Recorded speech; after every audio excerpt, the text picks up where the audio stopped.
പിതാവിനും പുത്രനും പരിശുദ്ധ റൂഹായിക്കും സ്തുതി, ആദിമുതലെന്നേക്കും തന്നെ. ആമീൻ. അമ്മാനുവേലിന് ആരാധന എന്ന ഈ ആത്മീയ പരിപാടി ദൂരത്തിരുന്ന് കേൾക്കുന്ന ഏവർക്കും നമ്മുടെ കർത്താവും ദൈവവും രക്ഷിതാവുമാകുന്ന യേശു ക്രിസ്തുവിൻ്റെ നിസ്തുല്യമായ നാമത്തിൽ സ്നേഹവന്ദനം. ഉൽപ്പത്തി പുസ്തകം 4-ാം അധ്യായത്തിൽ നാം ഇപ്രകാരം വായിക്കുന്നു. യഹോവയാകും ദൈവം കായീൻ്റെ അടുക്കൽ ചെന്ന് നമ്മൾ പറയുന്നതായ ഒരു വചനമാണ്.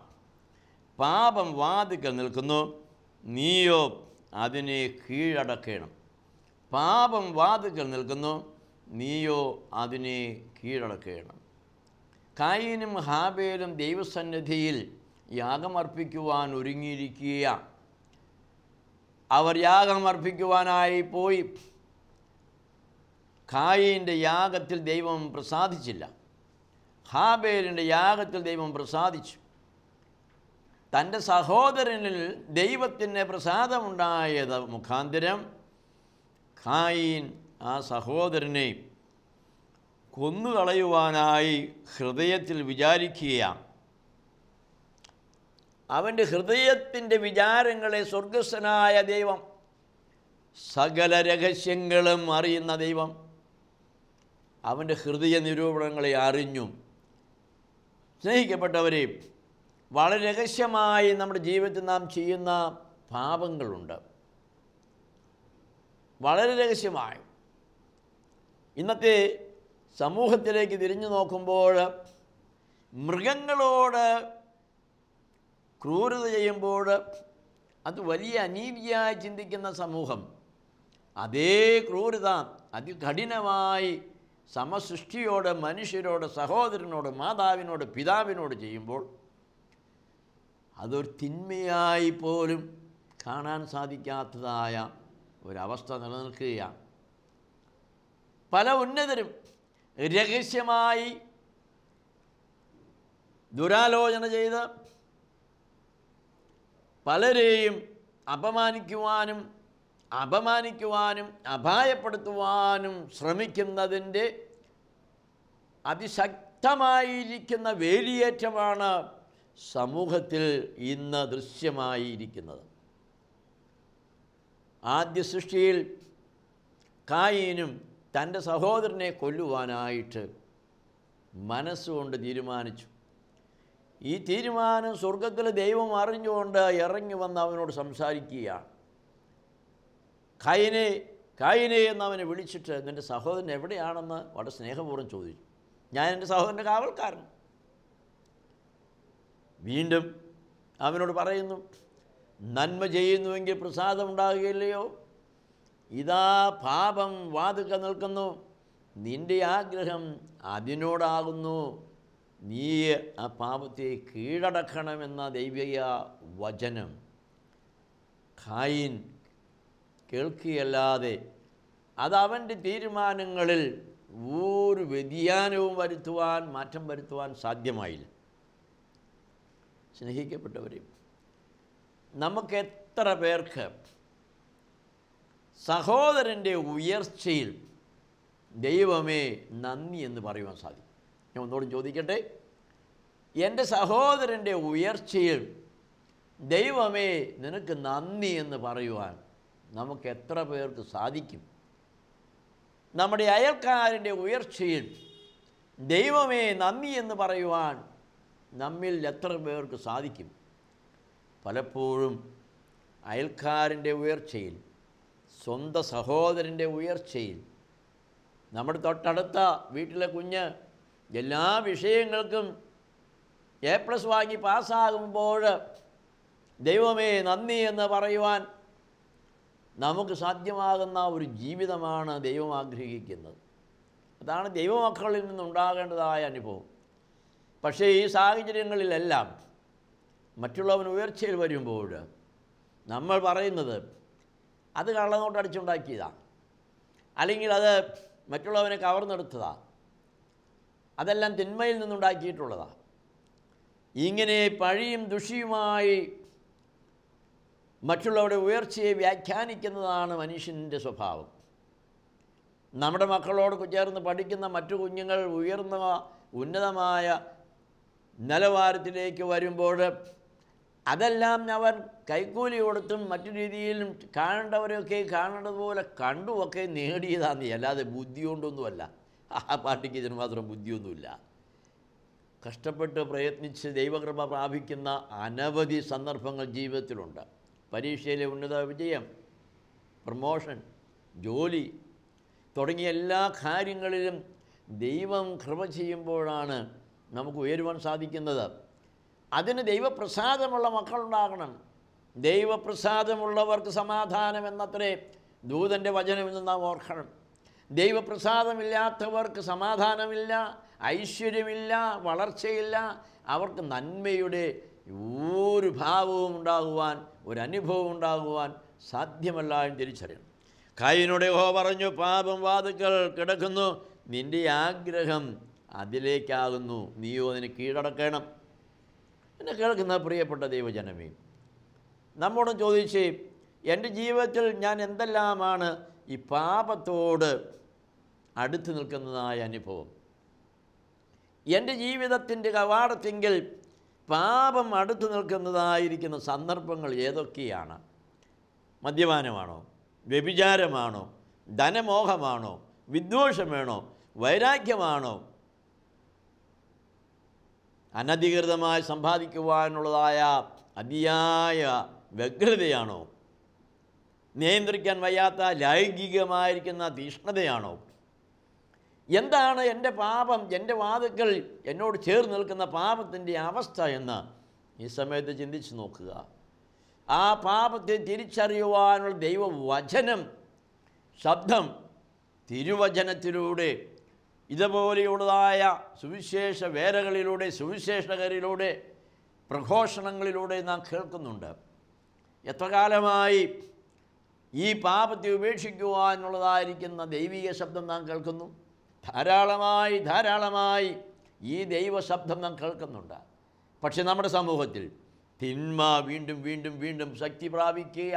ഓരോ ദിവസവും പത്രം വായിക്കുമ്പോൾ, ദൈവമേ, 2 വയസ്സായ കുഞ്ഞിനെ പീഡിപ്പിച്ചു കൊന്നു. സ്വന്തം അപ്പൻ 12 വയസ്സുള്ള കുഞ്ഞിനെ പീഡിപ്പിച്ച് ആ കുഞ്ഞ് ഗർഭം ധരിച്ചു. അമ്മ തൻ്റെ മകളെ പീഡിപ്പിക്കുവാൻ കാമുകന് ഏൽപ്പിച്ചു കൊടുത്തു. എത്രമാത്രം ഭീകരമായിരിക്കുന്ന പാപ സ്വഭാവമാണ് നമ്മുടെ സമൂഹത്തിൽ അനുദിനം വർദ്ധിച്ചു വരുന്നത്. എന്തുകൊണ്ട്?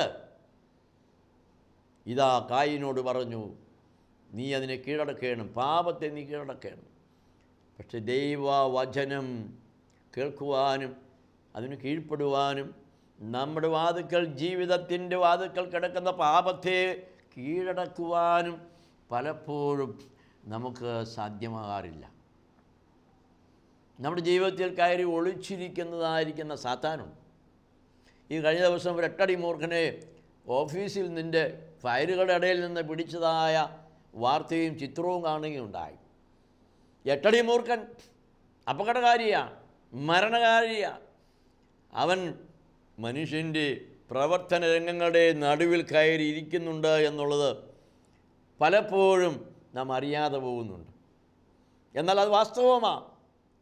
ഈ 8 അടി മൂർഖനെ പോലെയുള്ള സാത്താൻ്റെ ശക്തി പല മനുഷ്യരിലും അവൻ്റെ ജീവിതത്തിൻ്റെ അകമേയുള്ളതായ അറകളിൽ ഒളിച്ചിരിക്കുക.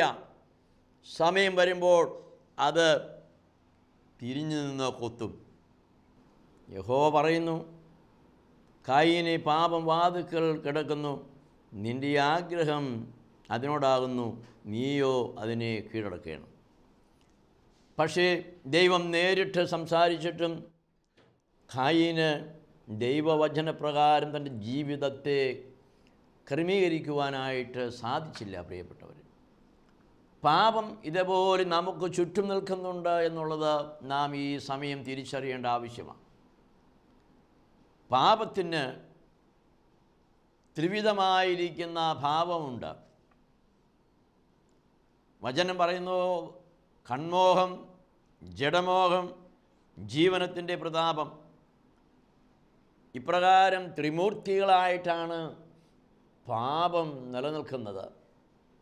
എല്ലാ പാപത്തെയും നാം എടുത്ത് വിശകലനം ചെയ്ത് നോക്കുമ്പോൾ പാപത്തിന് ഇതിലേതെങ്കിലും ഒരു വിധമായിരിക്കുന്ന അല്ലെങ്കിൽ മൂന്ന് വിധവുമുള്ള സ്വാധീനമുണ്ട്, ശക്തിയുണ്ട് എന്ന് നമുക്ക് കാണുവാൻ സാധിക്കും.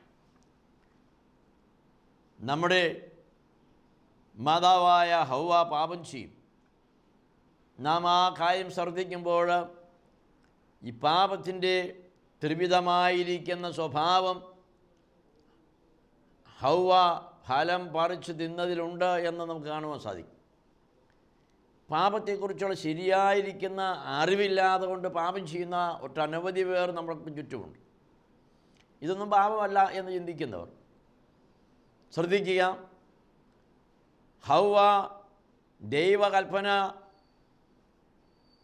അനുസരിക്കാതെ ഫലം പറിച്ചു തിന്നപ്പോൾ അതിൽ പാപത്തിൻ്റെ മൂന്ന് സ്വഭാവവും ഉണ്ടായിരുന്നു. ഒന്ന്, കൺമോഹം. ദിവസവും ഈ വൃക്ഷത്തിൻ്റെ ഫലത്തെ നോക്കി അത് നല്ലത് നല്ലത് നല്ലത് എന്ന് ഉള്ളിൽ ചിന്തിക്കുന്ന ഒരവസ്ഥയുണ്ടായിരുന്നു എന്ന് വചനം പറയും. കണ്ണുകൊണ്ട് കാണുന്നത് നല്ലത് എന്ന് ആഗ്രഹിച്ച് മോഹിച്ച് അത് ലഭിക്കുവാൻ, അത് അനുഭവിക്കുവാനുള്ളതായിരിക്കുന്ന ചിന്തകൾ മനസ്സിൽ വരുമ്പോൾ അവിടെ പാപം ഉടലെടുത്തു കഴിഞ്ഞു. അത് കൺമോഹത്തിലൂടെ വരുന്നതാണ്. ഇന്ന് നടക്കുന്ന പല പീഡനങ്ങളുടെയും യഥാർത്ഥമായ അടിത്തറ കൺമോഹമാണ്. മോഹം ജനിച്ചിട്ട് പാപത്തെ പെറുന്നു എന്ന് യാക്കോബ് അപ്പോസ്തലൻ പറയുന്നു. അപ്പോൾ കൺമോഹം ഏതിനുണ്ടായിരുന്നു? വീണ്ടും ജഡമോഹവും അവിടെ ഉണ്ടായിരുന്നു. കാരണം കണ്ണുകൊണ്ട് നോക്കി തിന്നിട്ടില്ലാത്തതായ ആ സാധനം തിന്മാൻ നല്ലത് എന്ന് ചിന്തിച്ചു. ജഡത്തിന് നല്ല ഒരു ആഹാരമാണതെന്ന് ചിന്തിച്ചു, രുചികരമാണ് എന്ന് ചിന്തിച്ചു. അവിടെ ജഡത്തിൻ്റെ മോഹമുണ്ട്. കൺമോഹം ജഡമോഹത്തോടു കൂടെ ചേരുന്നു. അല്പം കൂടി മുമ്പോട്ട് പോയി സാത്താനുമായി സംസാരിക്കുമ്പോൾ അവിടെ നമുക്ക് കാണുവാൻ സാധിക്കുന്നു, തിന്നാൽ നിങ്ങൾ മരിക്കുകയില്ല, ദൈവത്തെ പോലെയായിത്തീരും എന്നുള്ളതായിരിക്കുന്ന സാത്താൻ്റെ വചനം. എത്ര മനോഹരമാണ്! ഒരു സൃഷ്ടി ദൈവസ്വരൂപവും സാദൃശ്യവുമായി സൃഷ്ടിക്കപ്പെട്ടതായിരിക്കുന്ന ഒന്ന്, അത് വീണ്ടും ദൈവത്തെ പോലെ ആകാം എന്ന് പറയുമ്പോൾ തൻ്റെ യഥാർത്ഥ അവസ്ഥയെക്കുറിച്ചുള്ള ബോധ്യം നഷ്ടമായിരിക്കുകയാണ്. യഥാർത്ഥത്തിൽ ദൈവസ്വരൂപവും സാദൃശ്യവുമായി തന്നെയാണ് സൃഷ്ടിച്ചിരിക്കുന്നത്. ആ മനുഷ്യന് വീണ്ടും ഒരു ദൈവികത മറ്റൊരു രീതിയിലൂടെ കൈവരിക്കേണ്ട ആവശ്യമില്ല. പക്ഷേ ജീവനത്തിൻ്റെ പ്രതാപം ദൈവത്തെ പോലെ ആയിത്തീരുക എന്ന ചിന്ത, ആ ആഗ്രഹം ഹൗവായിലുണ്ട്. അവൾ കൺമോഹം കൊണ്ട് ജഡമോഹത്തിൽ വീണ് ജീവനത്തിൻ്റെ പ്രതാപത്തിലേക്ക് വഴുതിപ്പോകുന്ന മൂന്ന് വിധമായ പാപവഴികളിലും കൂടെയാണ് ഫലം തിന്നുന്നത്. സ്നേഹിക്കപ്പെട്ടവർ, അതുകൊണ്ട് സാധ്യമായതെന്താണ്? ദൈവം മനുഷ്യനെ സൃഷ്ടിച്ച സ്നേഹ കൂട്ടായ്മയിൽ നിന്ന് പുറത്തു പോകുവാൻ അത് മുഖാന്തരമായി തീർന്നു എന്നുള്ളതാണ് സംഭവിക്കുന്നത്. കൺമോഹവും ജഡമോഹവും ജീവനത്തിൻ്റെ പ്രതാപവുമാകുന്ന പാപസ്വഭാവം നമുക്ക് ചുറ്റുമുണ്ട് എന്ന് തിരിച്ചറിയണം. കാണുന്നതെല്ലാം നമുക്ക് വേണമെന്ന ആഗ്രഹം നമ്മെ പാപത്തിലേക്ക് കൊണ്ടുപോകും. ജഡത്തെക്കുറിച്ചുള്ളതായ അതിയായ മോഹം, രുചികരമായ ഭക്ഷണത്തെക്കുറിച്ചുള്ളതായിരിക്കുന്ന താല്പര്യം നമ്മെ പാപത്തിലേക്ക് കൊണ്ടുപോകും. നമുക്ക് ജീവിതത്തിൽ ഉയർന്ന ഉന്നതമായിരിക്കുന്ന പദവികളും സ്ഥാനമാനങ്ങളും ബഹുമാനവും വേണമെന്ന ആഗ്രഹം കൊണ്ട് അതിൻ്റെ പിന്നാലെ പോകുമ്പോൾ പലപ്പോഴും നാം അപമാനിക്കപ്പെടുന്നതായിരിക്കുന്ന സാഹചര്യങ്ങളുണ്ടാകും. ഈ ഭക്ഷണത്തോടുള്ള മോഹമാണ് ഏദനിലെ പാപത്തിന് കാരണമായി തീരുന്നത്. ഇന്നും നമ്മുടെ ജീവിതത്തിൻ്റെ വലിയ പ്രശ്നമാണ് ഈ ഭക്ഷണമോഹം. രുചികരമായ ഭക്ഷണം അന്വേഷിച്ച് പോകുന്ന ധാരാളം മനുഷ്യരുണ്ട്. അങ്ങനെ നിയന്ത്രണമില്ലാതെ കൊണ്ട് ഭക്ഷിക്കുകയും അത് സുഖമാണ് എന്ന് ചിന്തിക്കുകയും ചെയ്യുന്ന ഒരു കാലഘട്ടം. എന്നാൽ പഴയ ഒരു തലമുറയിലേക്ക് നോക്കുമ്പോൾ ഭക്ഷണപാനീയങ്ങൾ വളരെ വളരെ ഭാരപ്പെട്ട് അനുഭവിക്കാൻ ലഭിക്കുന്ന സാഹചര്യങ്ങളായിരുന്നു. കഷ്ടപ്പെട്ടാലും നേരെയൊരു ആഹാരം കഴിക്കുവാൻ നിവൃത്തിയില്ലാത്തതായ കാലങ്ങൾ. ആ കാലങ്ങൾ മാറി. ഇന്ന് സമൃദ്ധിയായ ഭക്ഷണം. ഈ അടുത്ത കാലങ്ങളിലൂടെ മനുഷ്യൻ വളരെ കൊഴുപ്പ് കൂടിയതും വളരെ രുചികരമെന്ന് തോന്നുന്നതുമായിരിക്കുന്ന ഒത്തിരി ഭക്ഷണപാനീയങ്ങൾ മുഖാന്തരം തൻ്റെ ജീവിതം സുഖകരമാക്കുവാനായിട്ട് ശ്രമിച്ചു. പക്ഷേ ഇന്ന് അങ്ങനെ ആ വഴിയെ പോയ മനുഷ്യരെക്കുറിച്ച് നാം ചിന്തിക്കുമ്പോൾ വലിയ ഫ്രിഡ്ജ് നിറച്ച് മുട്ടയും പാലും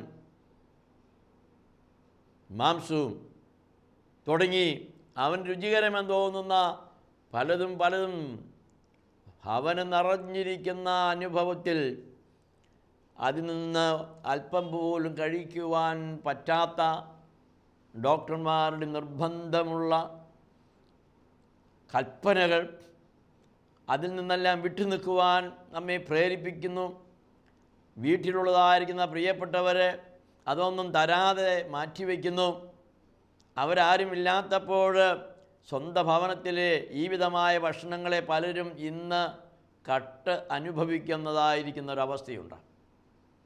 മോഷ്ടിച്ച് ഭക്ഷിക്കേണ്ടതായ സ്വന്തം പാക്കറ്റിലിരിക്കുന്ന സ്വന്തം വീട്ടിലിരിക്കുന്നതിനെ മോഷ്ടിച്ച് ഭക്ഷിക്കുന്ന അനവധി മനുഷ്യർ ജീവിക്കുന്നുണ്ട്. ഇവിടെ എവിടെയാണ് തകർച്ച വന്നത്? ഭക്ഷണമോഹം,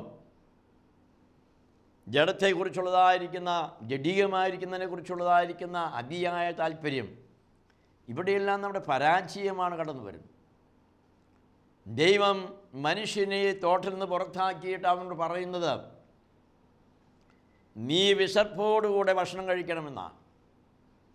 ഭൂമിയിൽ അധ്വാനിച്ച് വിശപ്പോടെ ഭക്ഷണം കഴിക്കണമെന്ന ദൈവനിയോഗമാണ് മനുഷ്യന് കൊടുക്കുന്നത്. പക്ഷേ ഇന്നത്തെ മനുഷ്യൻ അല്പം പോലും വിശർക്കാതെ അവൻ്റെ ജീവിതത്തെ സുഖകരമാക്കി തീർക്കുവാനുള്ള അതിയായ മോഹമുള്ളവരാണ്. കുറച്ചു കാലം ഗൾഫിൽ ജീവിച്ച എൻ്റെ സ്വന്തം അനുഭവത്തിൽ ഞാനത് കണ്ടറിഞ്ഞതാണ്. വസിക്കുന്നത് എ സിക്കകത്ത്, പുറത്തേക്കിറങ്ങി കയറുന്ന വാഹനം എ സി തന്നെ, ചെല്ലുന്ന ഓഫീസ് അതും എ സി തന്നെ, മുഴുവനും എ സിയാണ്. 40-45 ഡിഗ്രി ചൂടുള്ളതായിരിക്കുന്ന സന്ദർഭങ്ങളിലും അല്പം പോലും വിശർക്കുവാൻ ഇടവരാതെ കൊണ്ട് ഈ എ സിയുടെ ആധുനിക സൗകര്യങ്ങളിലൂടെ ജീവിച്ചു പോരുന്ന മനുഷ്യൻ അവനറിയാതെ രോഗിയായിത്തീരുകയാണ്. രോഗത്തിൽ അവൻ വീഴുകയാണ്. കാരണം വിശർപ്പോടെ ഭക്ഷിക്കുവാനുള്ള മനുഷ്യന് ദൈവം കൊടുത്ത കൽപ്പനയെ അവൻ്റെ സുഖഭോഗ ഇച്ഛകളിലൂടെ മറ്റൊരവസ്ഥയിലേക്ക് മാറ്റപ്പെടുകയാണ്. അതുകൊണ്ട് ദൈവം മനുഷ്യന് നിർണയിച്ചിരിക്കുന്ന വ്യവസ്ഥിതികളെ അവൻ മാറ്റുകയും അവൻ്റെ സ്വന്തം താല്പര്യത്തിലൂടെയും ബുദ്ധിയിലൂടെയും അവൻ്റെ സ്വയം കണ്ടെത്തലുകളിലൂടെയും അവൻ മുമ്പോട്ട് പോവുകയും ചെയ്യുമ്പോൾ അത് വലിയ ദോഷമുള്ളതായ കാര്യങ്ങളായി മാറുന്നു. ഇന്നത്തെ ലോകം അതാണ്. എൻവയറമെൻ്റൽ സയൻസ് എന്ന് പറയുന്നത് വളരെ ഇമ്പോർട്ടൻ്റാണ്. ഓസോൺ ഭിത്തി തകരുന്ന ഒരു കാലഘട്ടത്തിലാണ്. ഇവിടെ മനുഷ്യൻ്റെ പ്രവൃത്തി മുഖാന്തരം അവൻ്റെ ജഡാഭിലാഷങ്ങൾ അതിരുവിട്ട് പോയത് മുഖാന്തരം സുഖസൗകര്യങ്ങൾ വർദ്ധിപ്പിക്കുവാൻ വേണ്ടിയുള്ള കഠിനമായ അവൻ്റെ പ്രയത്നം മുഖാന്തരം ദൈവം തന്ന ബുദ്ധിയെ അവൻ ഉപയോഗിച്ച് താൽക്കാലികമായ ചില പരിപാടികളും പദ്ധതികളൊക്കെയും സ്വന്തമായി ആവിഷ്കരിച്ചത് മുഖാന്തരം ശ്വസിക്കുന്ന വായുവും കുടിക്കുന്ന വെള്ളവും ആകാശമണ്ഡലവും എല്ലാം പൊല്യൂട്ടഡായി തീർന്നിരിക്കുകയാണ്. മനുഷ്യൻ്റെ പാപ സ്വഭാവത്തിൽ നിന്ന് പ്രപഞ്ചത്തിന് വലിയ മാറ്റം സംഭവിച്ചുകൊണ്ടിരിക്കുകയാണ്. അതവന് ജീവിക്കുവാൻ പറ്റാത്തതായിരിക്കുന്ന ഒരു വ്യവസ്ഥിതിയിലേക്ക് വീണുകൊണ്ടിരിക്കുകയാണ്. കാരണം എന്തെന്നറിയാമോ? ഏതിൽ മനുഷ്യൻ പാപം ചെയ്തപ്പോൾ ആ പാപത്തിൻ്റെ ഫലമായി ഭൂമിയും ശപിക്കപ്പെട്ടു, മുള്ളും പറക്കാരെയും അതിന് മുളച്ചു. ഇന്നത്തെ സമൂഹത്തിൽ ബുദ്ധിപരമായ മനുഷ്യൻ്റെ കഴിവുകൾ, ദൈവം നൽകിയതായിരിക്കുന്ന അവൻ്റെ കഴിവുകൾ സ്വാർത്ഥതയ്ക്കും ജഡമോഹത്തിനും കൺമോഹത്തിനും ജീവനത്തിൻ്റെ പ്രതാപത്തിനുമായി മനുഷ്യനടുത്ത് പ്രയോഗിക്കുവാൻ തുടങ്ങിയപ്പോൾ, അതിനനുകൂലമായി പലതും അവൻ ചെയ്യുവാൻ തുടങ്ങിയപ്പോൾ, അത് മുഖാന്തരം ദൈവം നിർമ്മലമായി സൃഷ്ടിച്ച പ്രപഞ്ചം അശുദ്ധമായി തീരുകയാണ്. അതും ഈ പാപത്തിൻ്റെ ഭാരം ചുമക്കേണ്ടതായ ഗതികേടിലേക്ക് വരികയാണ്. അതിൻ്റെ സംവിധാനങ്ങൾ തകർന്നുകൊണ്ടിരിക്കുകയാണ്. ആധുനിക മനുഷ്യൻ ദൈവകൽപ്പനകൾക്ക് വിധേയമാകാതെ ദൈവം അവന് വച്ചിരിക്കുന്നതായ ദൈവീയ പദ്ധതി വിട്ട് സ്വന്തം മോഹങ്ങളിലൂടെ അവൻ യാത്ര ചെയ്യുമ്പോൾ, ജീവിതത്തെ മുമ്പോട്ട് നയിക്കുമ്പോൾ, അത് സമ്പൂർണമായ ഒരു തകർച്ചയിലേക്ക് വഴുതി വീണുകൊണ്ടിരിക്കുന്നു എന്ന സത്യം, ശാസ്ത്രീയമായ സത്യം നാം തിരിച്ചറിയാതെ പോകുന്നുവെങ്കിൽ അധികകാലം ഈ ഭൂമിയിൽ മനുഷ്യന് വസിപ്പാൻ സാധ്യമാകാത്ത അവസ്ഥ വരും. എന്നെ കേൾക്കുന്ന പ്രിയപ്പെട്ട ജനമേ, പാപം നമുക്ക് ചുറ്റുമുണ്ട്. അതിനെ കീഴടക്കണം, അല്ലാതെ ഈ പ്രപഞ്ചത്തിനോ മനുഷ്യനോ സ്വസ്ഥത കിട്ടുവാൻ പോകുന്നില്ല. സ്വർഗത്തിൽ ചെല്ലുമ്പോഴുള്ള ശിക്ഷാവധിയല്ല, ഈ വസിക്കുന്ന ഭൂമി പോലും ശാപമായിത്തീരുന്നത് മനുഷ്യൻ്റെ പാപ സ്വഭാവം കൊണ്ടാണ് എന്ന് നാം തിരിച്ചറിയണം. വിശുദ്ധനായ പൗലോസ് റോമർക്ക് എഴുതുമ്പോൾ റോമാലേഖനം 6-ാം അധ്യായം 12-ാമത്തെയും 19-ാമത്തെയും വാക്യം നാം വായിച്ചാൽ വളരെ വ്യക്തമായി നമുക്ക് കാണുവാൻ സാധിക്കും. അവിടെ അപ്പോസ്തലൻ പറയുന്നത് ഈ പാപവും മനുഷ്യനും തമ്മിൽ എത്രമാത്രം ബന്ധപ്പെട്ടിരിക്കുന്നു എന്നുള്ളതായിരിക്കുന്ന യാഥാർത്ഥ്യമാണ്. നാം ഇപ്രകാരം വായിക്കുന്നു: ആകയാ പാപം നിങ്ങളുടെ മർത്യ ശരീരത്തിൽ അതിൻ്റെ മോഹങ്ങളെ അനുസരിക്കുമാർ ഇനി വാടരുത്. നിങ്ങളുടെ അവയവങ്ങളെ അനീതിയുടെ ആയുധങ്ങളായി പാപത്തിന് സമർപ്പിക്കുകയും അരുത്. നിങ്ങളെ തന്നെ മരിച്ചിട്ട് ജീവിക്കുന്നവരായും നിങ്ങളുടെ അവയവങ്ങളെ നീതിയുടെ ആയുധങ്ങളായും ദൈവത്തിന് സമർപ്പിച്ചു കൊള്ളുക. നിങ്ങൾ ന്യായപ്രമാണത്തിനല്ല കൃപയ്ക്കത്ര അധീനരാകിയാൽ പാപം നിങ്ങളിൽ കർത്തൃത്വം നടത്തുകയില്ലല്ലോ. 19-ാം വാക്യത്തിൽ ഇങ്ങനെ പറയുന്നു: നിങ്ങളുടെ ജഡത്തിൻ്റെ ബലഹീനത നിമിത്തം ഞാൻ മാനുഷ്യരീതിയിൽ പറയുന്നു, നിങ്ങളുടെ അവയവങ്ങളെ അധർമ്മത്തിനായി അശുദ്ധിക്കും അധർമ്മത്തിനും അടിമകളാക്കി സമർപ്പിച്ചതുപോലെ ഇപ്പോൾ നിങ്ങളുടെ അവയവങ്ങളെ വിശുദ്ധീകരണത്തിനായി നീതിക്ക് അടിമകളായി സമർപ്പിപ്പീൻ. നിങ്ങൾ പാപത്തിന് ദാസന്മാരായിരുന്നപ്പോൾ നീതിയെ സംബന്ധിച്ച് സ്വതന്ത്രരായിരുന്നുവല്ലോ. സ്നേഹിക്കപ്പെട്ടവരെ, പാപം നമ്മുടെ മർത്യ ശരീരത്തിൽ വാഴരുതെന്നാണ് അപ്പോസ്തലൻ പറയുന്നത്. കാരണം അതിൻ്റെ ശക്തി അത്രമാത്രം വലുതാണ്. അധികാരത്തോടുകൂടെ സർവ്വ പാപ സ്വഭാവവും തമ്മിൽ കുടികൊള്ളുമ്പോൾ അത് നമ്മുടെ യജമാനനായിത്തീരും, നാം അവൻ്റെ ദാസനായിത്തീരും. അപ്പോൾ തിന്മയ്ക്ക് ദാസരായിത്തീരുകയും നാം അത് മുഖാന്തരം നന്മയെ ഉപേക്ഷിക്കേണ്ടതായിട്ട് വരും.